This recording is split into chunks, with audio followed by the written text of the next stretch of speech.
Iran ఇంకా Israel war start అయ్యి కంప్లీట్గా 5 days అవుతుంది. ఈ 5 daysలో ఏం జరిగింది అనేది కంప్లీట్గా 1 minute తెలుసుకుందాం.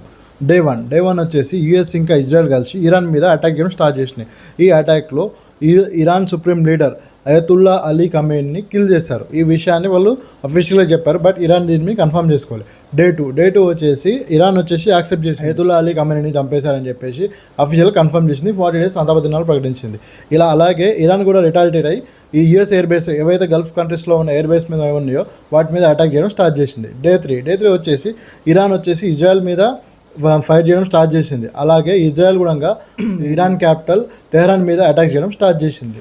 డే 4 యూఎస్ వచ్చేసి ఇరాన్ యొక్క కంప్లీట్ ఎయిర్ స్పేస్ మీద కంప్లీట్గా కంట్రోల్ తీసుకున్నామని చెప్పేసి అనౌన్స్ చేసింది. బట్ కాకపోతే ఇరాన్ వచ్చేసి గల్ఫ్ కంట్రీస్ మీద అటాక్ చేయడం ఏమాత్రం స్టాప్ చేయలేదు.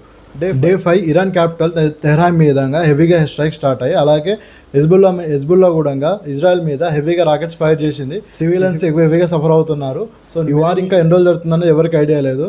బట్ ట్రంప్ కూడా ఈ మధ్య ఆపే ఉద్దేశంలో కూడా లేడు. సో మరిన్ని వార్ అప్డేట్స్ కోసం మన ఛానల్ సబ్స్క్రైబ్ చేయండి. Thank you.